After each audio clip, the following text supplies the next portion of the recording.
Conocimos a Jordi Bretos en el pasado 4 Years From Now, donde presentó su solución Sintagma Digital, un analizador sintáctico online.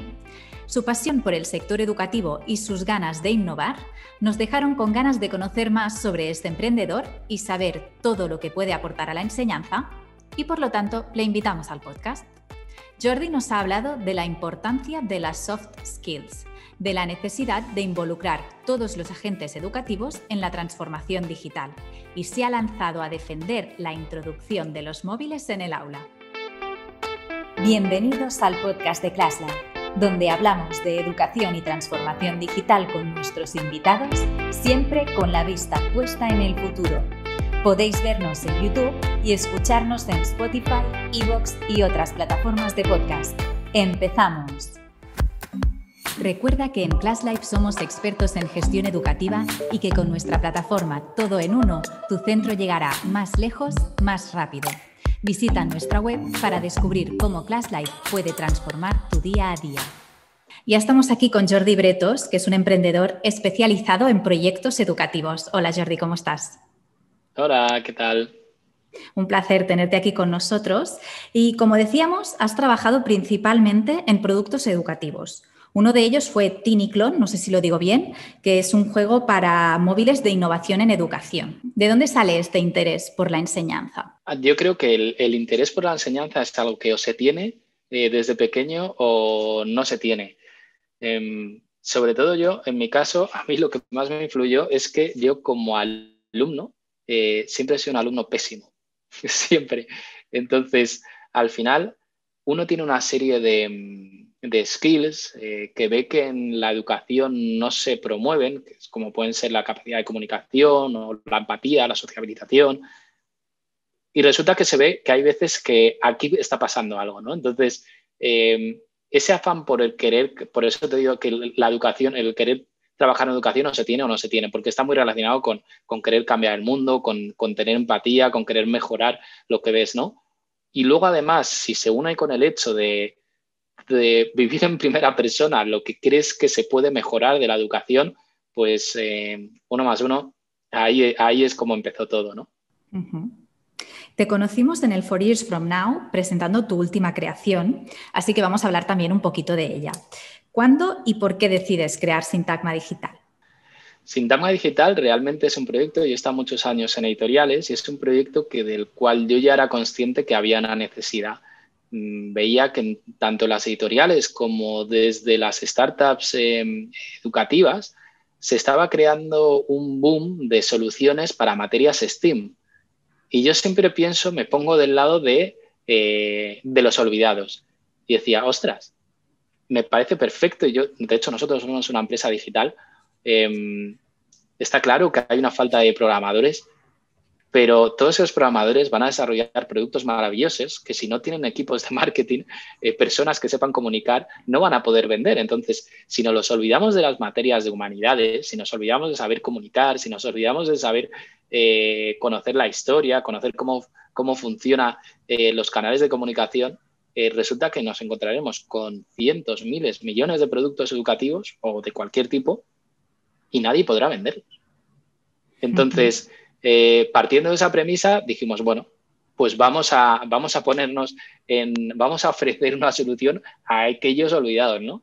Entonces, empezamos directamente por los profesores de lengua por una sencilla razón.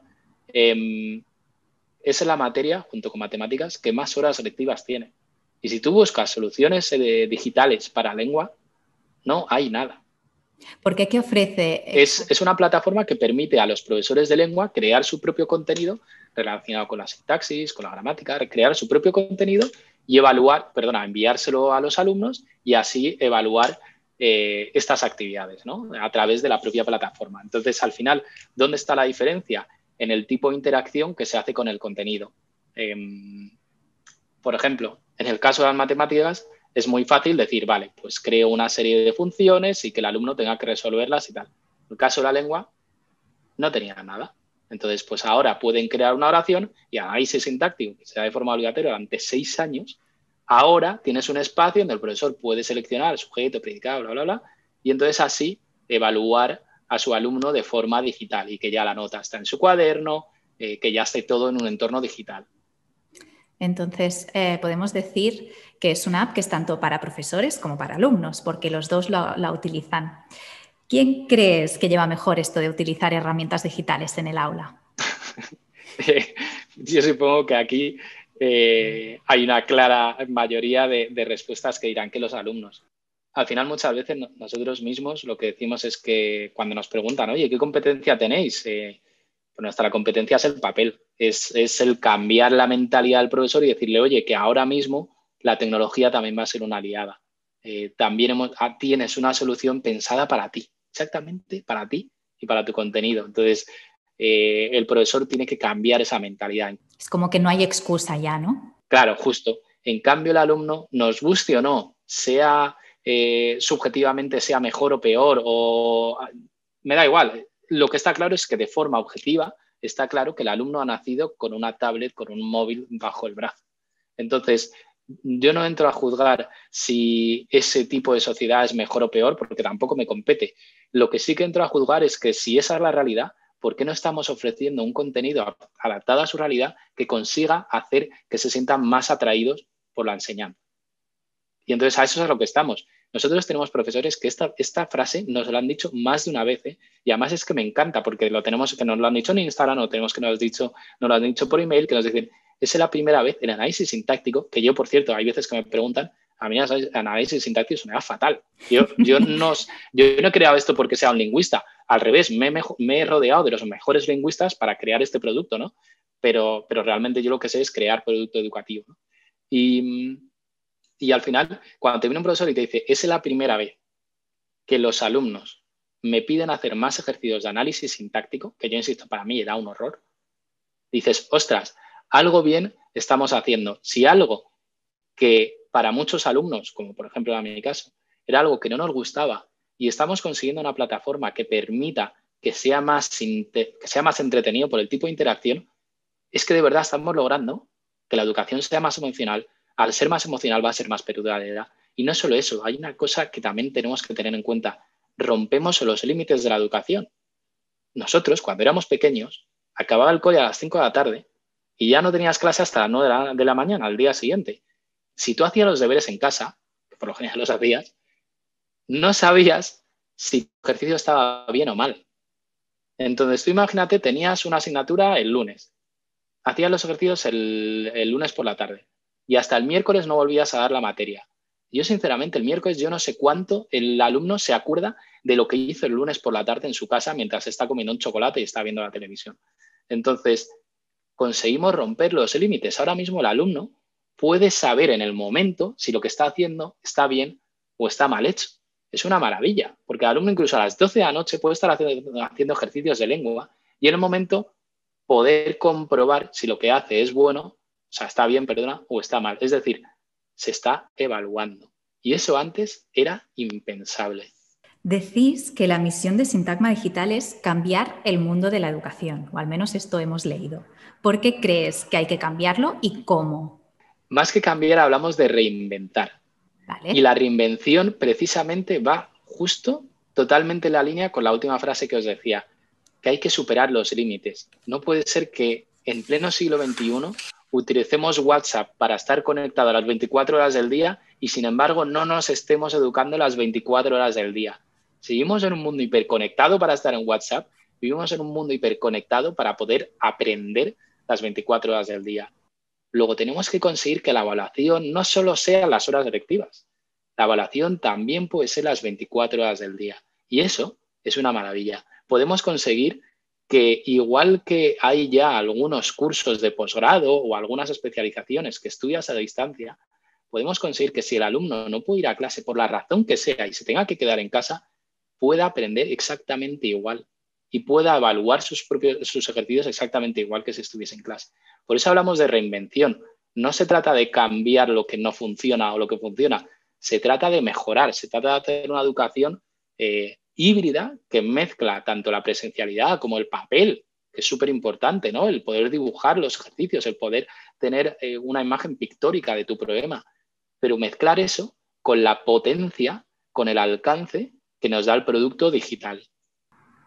¿Y por qué crees que...? Porque venimos de una pandemia en la que se ha acelerado muchísimo todo el tema de la digitalización, pero parece que a la que se han empezado a calmar las cosas hemos incluso dado como 2 pasos hacia atrás. ¿Por qué crees que cuesta tanto innovar en educación?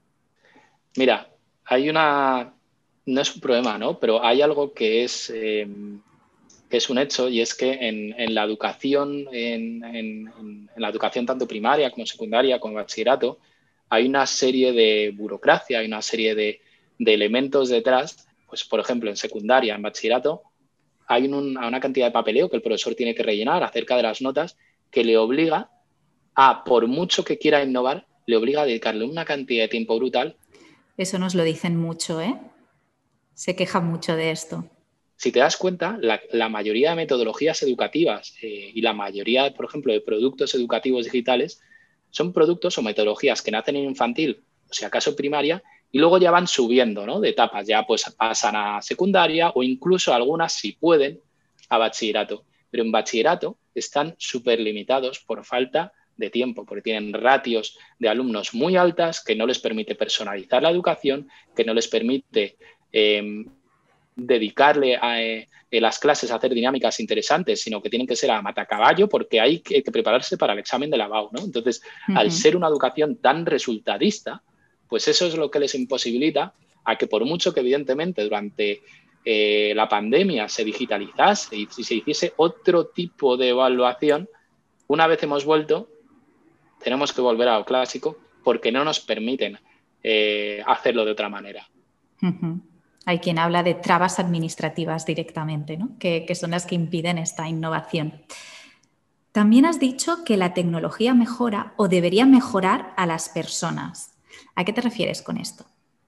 Mira, la tecnología nos permite estar más conectados y eso es un principio básico.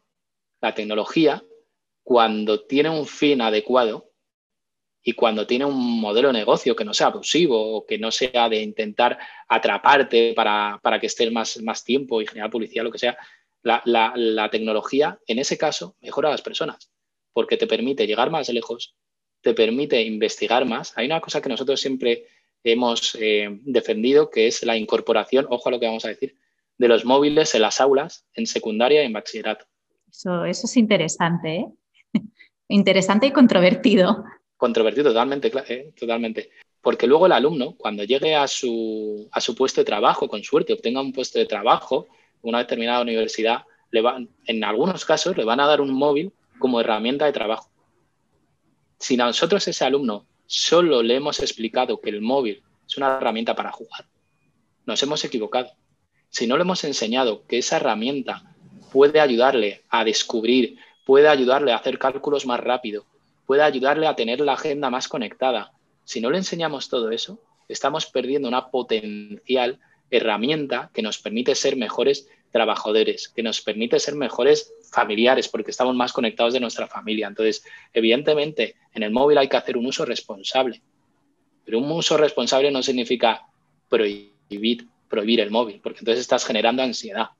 Claro, pero aquí también entra en juego lo del tiempo de pantalla de los menores y todo esto, que claro, esto también es que son muchas cosas a tener en cuenta. Tal cual, exactamente. Y de hecho, fíjate que yo antes te hablaba que nosotros queremos en la educación híbrida, no queremos que haya que estar todo el rato con el móvil o con el ordenador, ni mucho menos. Solo sé que si por ejemplo, a mi hijo le voy a permitir que utilice el móvil 3 horas al día y se lo voy a tener controlado a través de una aplicación, ojalá de esas 3 horas, 2 horas fuesen para que haga lo que quiera, pero que 1 hora por lo menos fuese para hacer ejercicios, para investigar, para a través de la realidad aumentada conocer conceptos que nos pueden llevar a conocer mundos, a conocer de todo. Entonces, con esa gran capacidad que tiene el móvil para ayudarnos insisto, en nuestro horario laboral, ¿por qué no aplicarlo también al aprendizaje del aula? Es cuestión de eso, de enseñar a utilizarlo bien, ¿no? ¿Crees que el sector educativo entiende la innovación así? ¿O más bien tiene un poquito de reticencia? La innovación siempre encuentra trabas. Y lo que creo es que las trabas muchas veces son más administrativas que de los grandes agentes. Los grandes agentes a lo mejor son los primeros que quieren también. Yo he estado en empresas muy tradicionales que aún así tenían muchísimo interés en incorporar nueva tecnología, pero ellos saben que luego la gran mayoría de los docentes, por ejemplo, en bachillerato, no van a tener tiempo de hacer nada con esas innovaciones. Luego, al final, son negocios y los negocios también necesitan una serie de demostraciones que lo que están haciendo genera ingreso, ¿no? Entonces, no solo impacto positivo, que también, pero también tienen que generar ingreso. Entonces, eso choca totalmente con todas esas trabas administrativas, burocráticas de las que hablábamos, especialmente en la etapa de bachillerato. ¿Y cuál crees que puede ser el camino a seguir para llegar a conseguir esta transformación digital de la educación? Si es que hay solamente un camino, que me imagino que no, que hay varios, pero... No, evidentemente. Y de hecho no tengo ni idea de cuál es la solución. Llevo muchos años, llevo 10 años creando productos educativos digitales y no tengo ni la más remota idea. He hablado muchísimo, de hecho tengo la suerte de haber estado en las áreas de innovación de editoriales y haber estado en las ferias de innovación educativa, incluso como ponente en varias ferias, hablando con muchos profesores y no tengo una respuesta clara. Lo que sí que sé es que para solucionarla tenemos que hablar todos los agentes de la educación. Cuando digo todos los agentes, me refiero a todos los agentes. El problema es que muchas veces las leyes educativas, el profesor se queja de que las leyes educativas se hacen desde el despacho. En los despachos, pues no sé qué se quejarán, pero lo que está claro es que tanto el profesor, que a lo mejor el profesor no conoce que, por ejemplo, hay una herramienta como Sintagma que le puede ayudar. Luego, tanto el profesor como los agentes, como las startups, como los agentes más clásicos que llevan creando contenido 80 años, 100 años, como esos despachos son los que deberían de tener ciertas jornadas de decir, oye, ¿cómo podemos mejorar todo esto? Y pongamos por caso que se ponen de acuerdo, ¿no? Y que todos estos agentes hablan. ¿Cómo crees que se traducirá esto en 2050? ¿Cómo crees que será la educación entonces? Oh, qué buena pregunta. Lo que yo quiero pensar es que esa brecha, que además todos lo vivimos, por ejemplo, la brecha entre la escuela y la universidad es brutal, es enorme. Pero luego hay una brecha todavía mayor, que es la de salgo de la universidad y empiezo a trabajar. Sí. Entonces, yo quiero creer que si todos los agentes estos que comentábamos nos ponemos de acuerdo, esas brechas se tienen que hacer más pequeñas. Y tiene que ocurrir eso por narices. Porque si no, al final lo que estamos haciendo es una sociedad que avanza mucho más lento. Si los grandes retos que tienen las empresas pudiesen tratarse desde la escuela y luego profesionalizarse en la universidad, imagínate cómo llegarían a las empresas, ¿no? Entonces, para mí, que esas tres áreas son en las que no debería haber tanto salto, debería de estar todo mucho más alineado. Pero entonces, ¿no te da miedo que se mercantilice un poco la educación? En el sentido de que sean las empresas las que tengan más a decir. ¿Sabes por qué no? Porque, primero, por dos razones. Cada vez más hay una concienciación mayor acerca de la sostenibilidad. Eso es lo primero. Y lo segundo, cada vez, yo estoy en las startups, estoy en el sector de las startups y cada vez más hay fondos de capital riesgo, cada vez más hay más ayudas a las empresas con impacto, como es la nuestra, que nos dedicamos a la educación. Entonces, no estoy hablando de que las grandes corporaciones tengan la decisión de la educación, sino que el mundo de la empresa. En general, ¿no? El mundo profesional. El kiosquero que tenga necesidades, me da igual, las peluquerías, cualquier tipo de empresa que tenga una serie de dificultades. De hecho, date cuenta de que los trabajadores del año 2050 son los que ahora están naciendo. Sí, sí. Entonces, si no se empiezan a abordar ya esos problemas, ocurrirá lo que está ocurriendo ahora. Tú ahora en España intentas contratar un ingeniero informático y no tienes, porque eso no se adelantó hace 20 años. Se creía que no iba a ocurrir. Ahora, de hecho, ¿sabes lo que es lo último que yo estaba hablando? Que toda la digitalización que ha sido los últimos 20 años, los próximos 30 años va a ser la sostenibilidad. Todo el auge de la digitalización ahora va a ser la sostenibilidad, ¿no? Por evidentemente razones ultra necesarias. Sí. Entonces, si hoy en día no estamos formando a los futuros ingenieros medioambientales, a los futuros personas que van a tener que hacer cálculos de temas medioambientales, si no los estamos formando hasta que no lleguen a la universidad, mal nos va a ir porque dentro de 10, 15 años vamos a tener la misma falta de ese tipo de perfil que hoy en día tenemos en el caso de los ingenieros informáticos. De hecho, son muchos los expertos que dicen que sería necesario centrarse más en las soft skills que mencionabas al principio para poder, como no podemos predecir al 100% los empleos del futuro, pero sí podemos preparar a los alumnos para que puedan asumir estos retos del futuro, ¿no? Y hablando de retos, siempre finalizamos la entrevista preguntando cuál ha sido el mayor reto que tú has superado. ¡Buah! Qué buena pregunta. Fíjate, y casi me tiro piedras a mi propio tejado. Yo llevo 10 años trabajando en el sector editorial y yo en el colegio repetí tercero de la ESO. Entonces, me he tenido que mover en un mundo...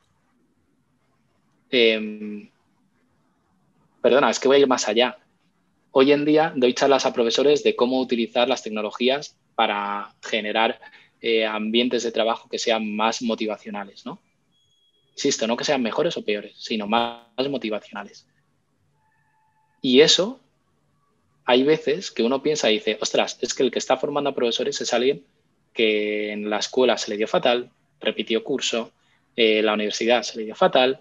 Entonces, al final, creo que ese es el mayor reto, el cómo ir a un espacio a decir, oye, yo aquí creo que se puede hacer de otra manera, con todo el respeto del mundo, porque de hecho yo no les digo cómo tienen que dar su clase ni cómo tienen que evaluar, porque ellos son los expertos. Solo les digo, ostras, hay estas soluciones digitales para hacerlo, ¿no? Hay estos recursos, ¿no?, que puedes utilizar. Justo, de hecho, siempre nuestras formaciones que he hecho a lo largo de estos años, o los talleres o charlas o ponencias que he dado, yo nunca he dicho esto hay que hacer así, así, así. Siempre doy ejemplos de dinámicas que veo o de plataformas que veo que se pueden utilizar para dinámicas. Al final les digo, oye, hay esto, ¿no? Y que sea el profesor es el que sabe cómo evaluar, él es el que tiene eso callo de cómo saber evaluar a sus alumnos, ¿no? Evidentemente él no necesita que nadie se lo diga. Pero es verdad que venga alguien que no tiene formación en profesorado y que precisamente está creando producto educativo en una etapa en la que yo repetí por no ser buen estudiante, pues creo que eso ha sido un reto brutal. Y que precisamente si lo he solventado es por las soft skills. Entonces, fíjate hacia cómo cerramos el círculo, precisamente con lo que decías, con las soft skills. Hay muchas veces que hablamos de la educación finlandesa, no hace falta irse tan lejos, ¿eh? En Inglaterra, en Estados Unidos, la exposición oral tiene un peso muchísimo mayor que la que tiene en España, pero muchísimo mayor. Yo, por suerte, tengo sobrinos que les mandaron a Inglaterra y es brutal la cantidad de ejercicios orales que tienen que hacer y nosotros aquí en España no. Y esa capacidad de comunicación es brutal, porque tú simplemente, si tienes empatía y tienes capacidad de observación y capacidad de comunicación, tú puedes formar a un profesor o puedes formar a quien sea, porque lo único que estás diciendo es, oye, he visto esto. Luego tú ya decides cómo aplicarlo, ¿no? Entonces, creo que eso ha sido mi mayor reto y que además enlaza bastante con la filosofía que tenemos tanto en Sintagma como, por suerte, las nuevas startups del ámbito de la educación. Y también te diré que cada vez mayor y mayor número de profesores. Es una locura. Sí. Nosotros ofrecemos servicio a los profesores porque chapó a los profesores. Son los perfiles que más trabajo tienen, porque uno se cree que el profesor de 9 a 5 tiene clase y ya está. No, para nada, para nada. A lo mejor se acuesta más tarde que tú y que yo porque tiene que estar corrigiendo 36 exámenes semana a semana, más lo que normalmente tiene que hacer, ¿no? Entonces, es brutal la carga de trabajo que tienen. Y las ganas que le ponen también, ¿eh?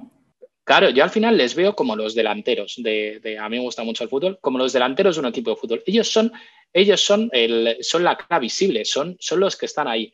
Pero si no tienen fisioterapeutas, si no tienen equipo de psicólogos, si no tienen, pues eso, como somos nosotros, es decir, los agentes educativos que estamos satelitales a esas grandes estrellas que son los profesores, si no estuviéramos nosotros echando una mano en algún punto para que saquen todo su máximo potencial, la educación no avanzaría. Pues con este reto superado y con este esta alabanza a los profesores. Nos quedamos, Jordi. Muchísimas gracias. Ha sido un placer ahora hablar contigo y descubrir un poquito más también de Sintagma Digital. Muchas gracias. Muchísimas gracias a ti, Silvia. Muchas gracias. Gracias también a todos los que nos veis y nos escucháis. Os animamos a que compartáis vuestras inquietudes en los comentarios y no os olvidéis de suscribiros a nuestro canal. Y recordad, keep empowering education.